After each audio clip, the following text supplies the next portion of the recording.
Next up, we have Exec Chronicle Key with lyrics from the Artonelico soundtrack. Once again, everybody, this is a Basterd's LFA Layman-Friendly analysis. I'm a professionally trained musician, a composer, and my objective here is to explain things in a way so that you don't have to be one to understand what is happening here musically. So if you like the sound of that, make sure you're following the channel, subscribe to the channel, whatever term you want to use. Like the video, share the video, leave a comment, turn on notifications, all that good stuff. Become a member, one of them paid subscriptions, give me money. Do not put your economic well-being at risk in order to give me money. I love it when you give me money. Do not do it at your own expense. And of course, two disclaimers. Number one, this is my first time ever hearing this track, so I will be pausing a lot as I will be explaining things as I hear them. And number two, this is happening live on stream, recorded on a single take. So I might stumble upon my words here and there. We'll see what happens. With that said, let's do this. Let's see what we got. Exec Chronicle Key. Let's go.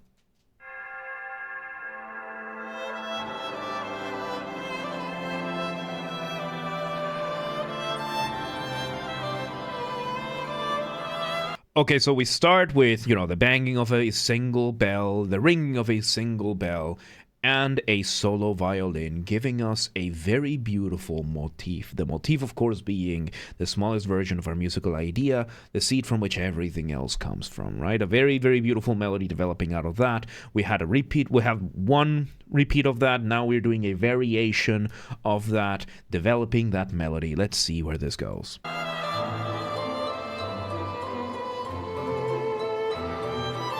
Okay, so that sounds kind of in between so on the right ear, we're having kind of in between a music box and some sort of plucked keyboard. So everything is reverbed here. Yeah, everything has reverb. So first, let me go through the concept of panning, because this thing was panned. This instrument is panned to the right ear. So panning is, of course, when you prioritize one ear over the other or one speaker over another. So nowadays we have stereo as our standard, which is two tracks, one on the left ear, one on the right ear. And then, of course, you have the listener here in the middle. Here you are, all happy, deformed, and bald, therefore evil. So when it comes to panning, when you have the tracks playing at full volume on both ears, sound is going to sound like it comes from the front. And the more you lower the track on one side, the further to the other side it's going to sound. There is a trick, though, that if the volume is low enough on all of them, you can emulate sounds coming from behind. It's a really, really cool, interesting thing about stereo. So yes, right now we are having this instrument on the right ear. It kind of sounds like between a mandolin or a like a music box, it's not a harpsichord, but something along those lines. Maybe a harp, and yes, we are having reverb. So reverb is the thing that sounds like it goes around your head. So this is passive, I would say. So the track is already done. So what you're talking about is active panning. So active panning is when passive panning is when the track is set to the right ear and it stays there for the entire thing. Active is then when throughout the piece it bounces back and forth, and you can make it so that it sounds like it's going around your head. That is many tricks that you can do with this. Now, reverb. Reverb is a way of doing echo.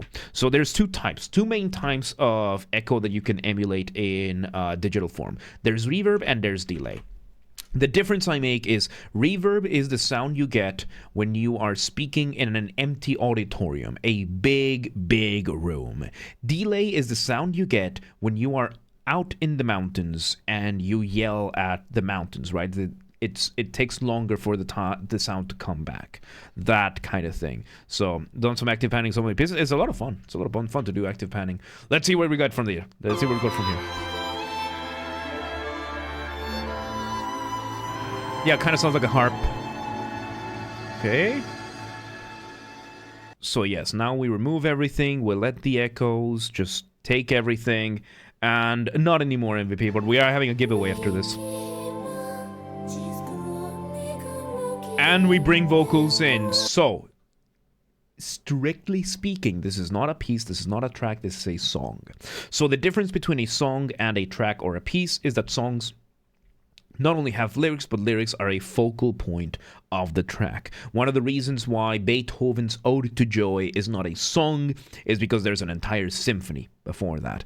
But here, in this case, this is a song. The lyrics, the text is one of the focal points of it. So now you know the difference. A piece or a track, those are usually instrumental. A song is usually with lyrics and singing. Colloquially, which colloquial just means, it's a common term. Colloquially, we just know songs as all of them. Like, we just call everything a song. But in strict terms, a song has lyrics, a piece or a track do not. So, let's see. And it's singing the motif, by the way.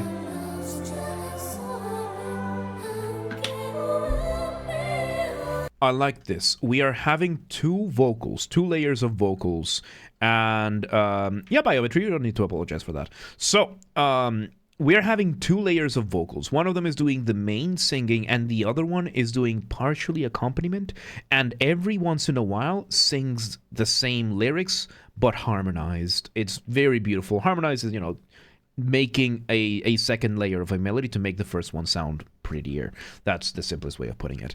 So, very, very pretty. The motifs are being used are very, very reminiscent of the initial violin motif that we had, which is a good way of developing your intro. So, yeah, I don't read the lyrics because I can't read. So, I'm not as good with literature as I am with music. So, there's that. Let's see where this goes.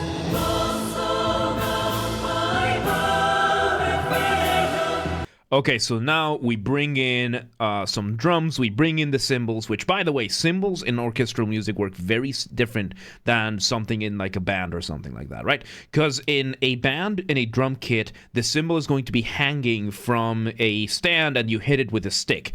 In orchestral music, you have two of them and you bash them against each other, and that's the sound you get. That's why it sounds so different, why cymbals sound so different in orchestral music than they do in things like bands. So we're using that to give accent to the rhythm. An accent is a rhythmic thing where you are hitting extra instruments at specific points to accentuate certain parts. So it's not accent in the sense of, oh, I'm from England and I want a bottle of water kind of thing, but it is to accentuate, to highlight specific points in the rhythm.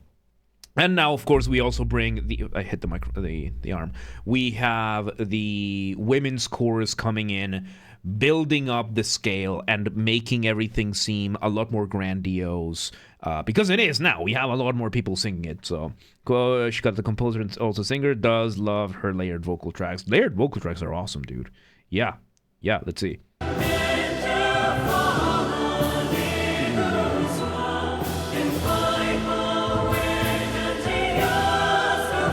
So yes, in the background we're also having a bass drum keeping up with both the vocal rhythm and the cymbals rhythm, and I think we're having some doubling. We definitely have a harp doing a little bit of accompaniment, but then we have the violins. I think we have the violins doubling part of the vocals over here. So a doubling is when you have more than one instrument playing the same thing, usually for the purposes of texture, because a violin by itself is going to sound different than a violin with an oboe or a violin with a flute, that kind of thing. So those combinations, those textures are usually done via doublings, and it's entirely for texture purposes, for accentuating textures, getting very specific sounds.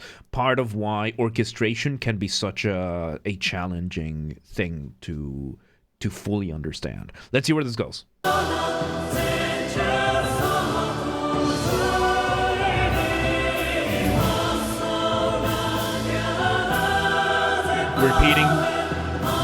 Repeating the motif of the verse so that we can get through more.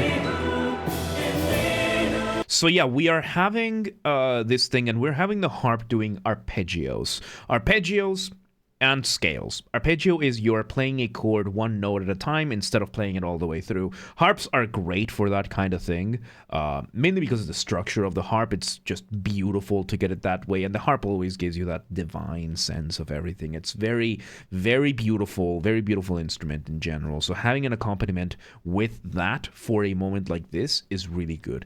And as you probably heard, the motif being sung is repeated throughout the verse here. Like this would probably count as a verse, although this is more of a orchestral piece. The idea of a verse and a chorus are more of a contemporary thing. By the way, if you want to say something is from today, do not say modern. Modern is from like the 20th century, like mid to late 20th century. Postmodern is more where we are right now. We're kind of entering the postmodern. If you want to say something from today, just say contemporary.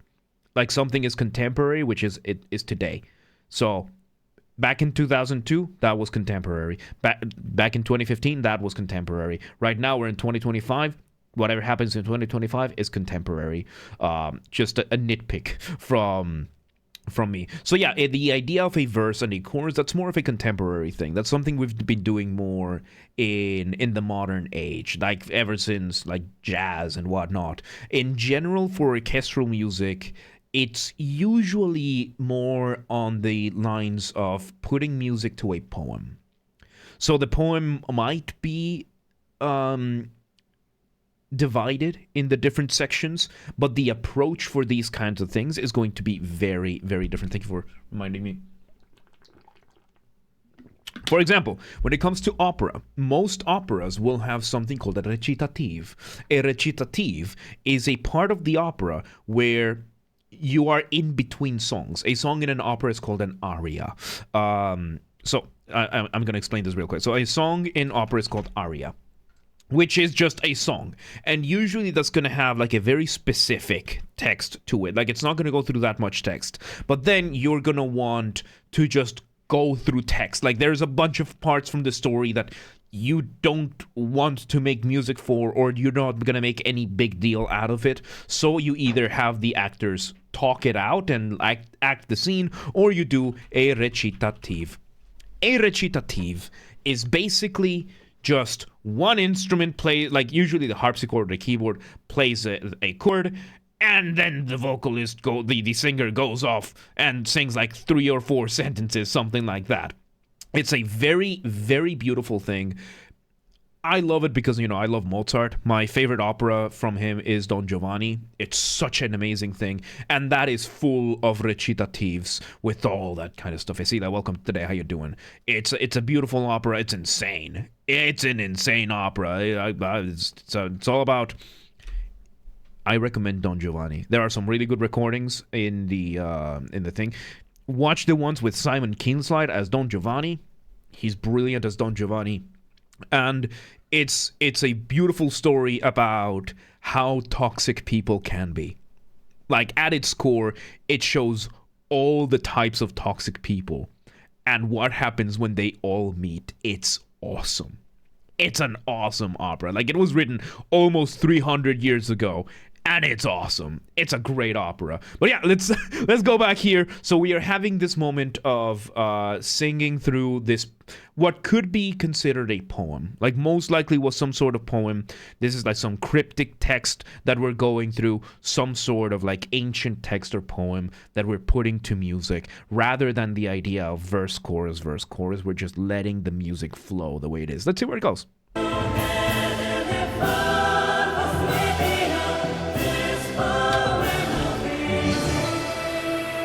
Lovely.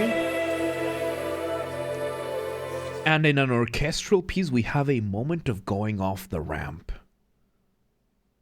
Ooh. So, going off the ramp is a colloquial term that I use, where it's basically you remove the drums, you remove the middle section, so that you feel like you've gone off a ramp and you're now suspended up in the air, waiting for this. This is just what happened. Now we have the higher end of the vocals just holding those notes and seeing where we go.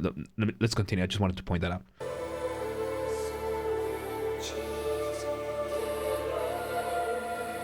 Oh, this is beautiful counterpoint.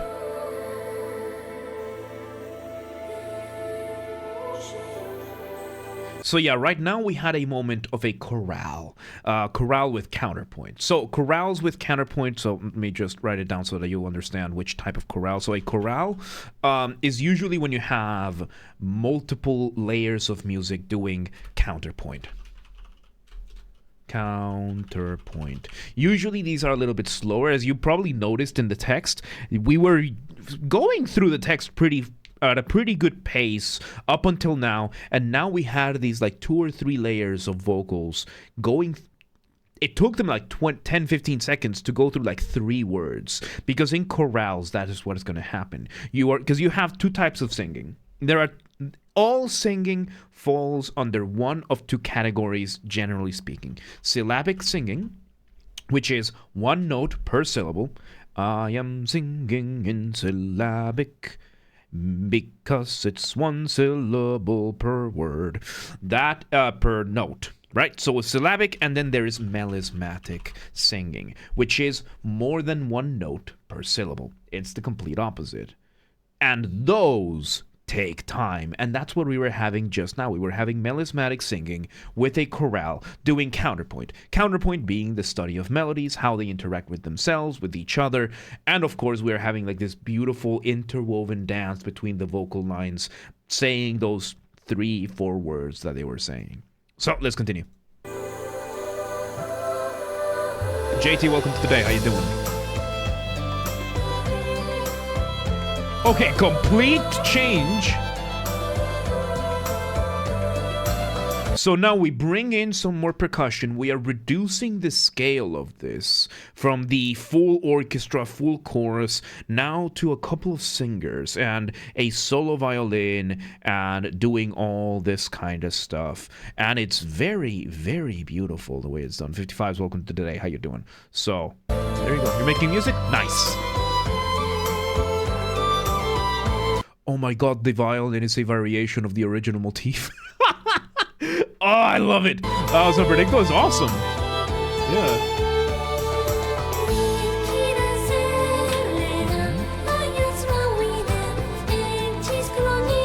And once again, we are seeing how much adding a simple drum beat can truly change everything. This is the same motifs that we were having in the vocals the first time around. This time, we're just adding a simple drum beat. Like, this is a very simple, straightforward drum beat. And it just changes the connotation of everything. I keep hitting my mouse.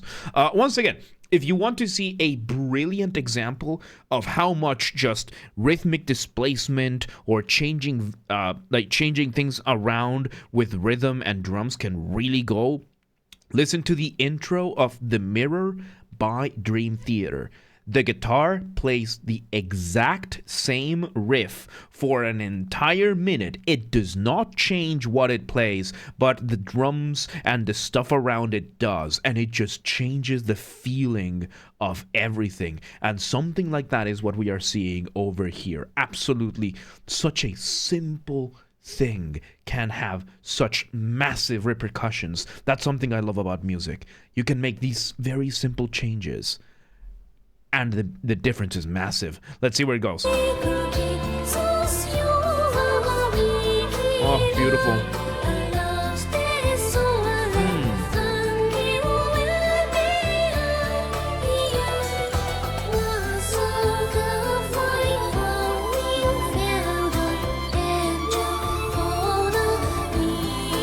Oh, beautiful. Now we're adding up above, we are adding a couple more vocals just flying around, all that beautiful stuff, giving us a flying melody. Flying melody, another colloquial term. We have this beat going here and everything. We have the vocals. It's a fairly busy, we have a lot of stuff going on. And up above, high up, we are having a slower, simpler melody just soaring through everything. It's such a simple thing to do, yet it has such a beautiful impact in the track. Let's see where this goes. Oh, the second vocal and the flying melody harmonizes. right now we heard canonic. That is called canonic imitation. So we just heard the main vocalist sing a thing, and then up in the back we heard immediately the same thing. This is called canonic imitation. We are imitating the same thing. What language that's for hymnos? It's a language like made from this game. So yeah, there you go. Oh my god. This violin would go get his guitar, yeah. As well, yeah. Oh, this is very beautiful. I like how pure the vocalist sounds. Like this singer, like the voice is so lovely and pure. It's insane.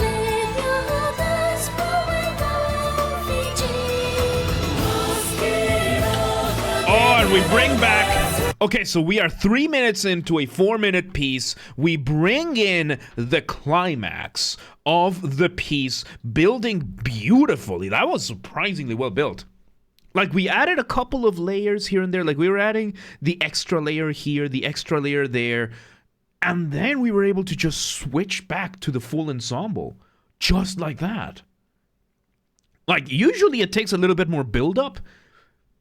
This was very, very smooth for how straightforward it was. Like, I was not expecting this to transition this smoothly.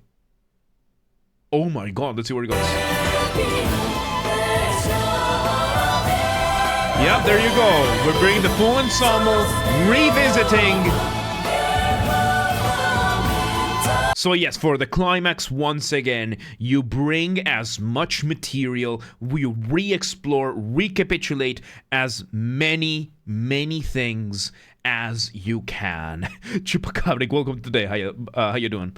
Yeah, so you bring as many things back as you can to give you this sense of nostalgia within the piece. Like, it's been 3 minutes of music, and we're already at this absolute climax, the high point and everything. This is mwah.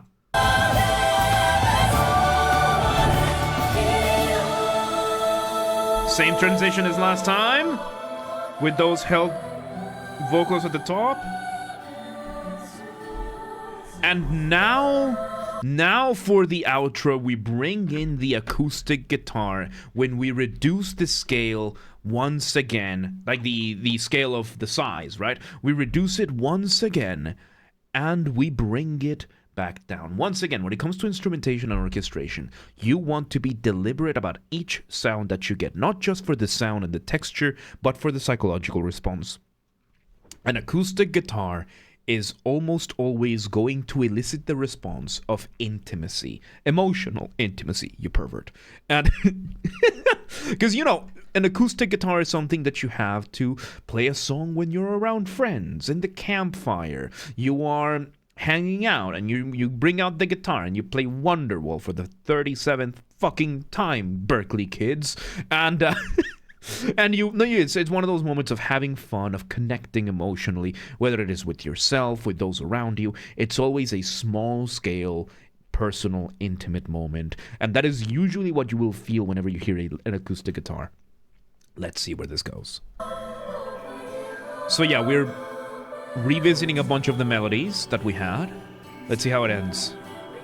We're having a lot of echoes. We're letting it fade into echoes. And we have one last vocal there, one last line, one last note, and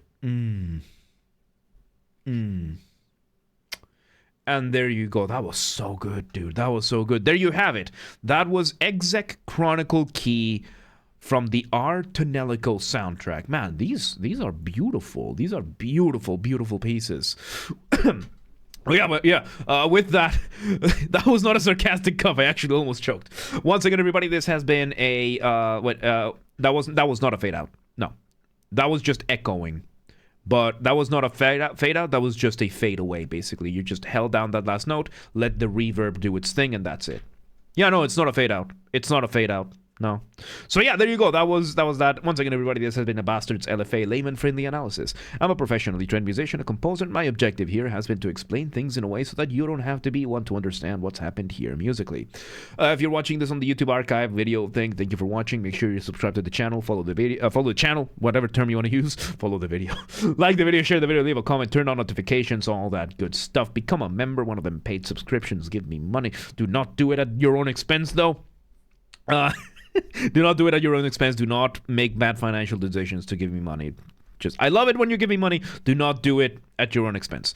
If you want to listen to this without me interrupting every 2.5 seconds, I will be linking it down below. If you want to request a song and you're not on the live stream, go to the Discord channel. Go to the LFA requests. Follow the instructions of the pinned comments, messages. If you don't, Ava's going to yell at you. Ava's authorized to do it. And if you want to catch these streams live when they happen, links available down below to the Twitch and the Discord with the stream schedule showing on your local time zone. We aim for Monday through Friday, 6 p.m. Central European Time. What time that is for you, check the Discord, check Twitch. They have those showing in your local time zone. And follow the gaming channel. We have a gaming channel, Games Are Basterd, where the video archives of our after shows go. Same username. It's linked down below, but same username. Just swap the J for a G and you got it. And with that, there you go.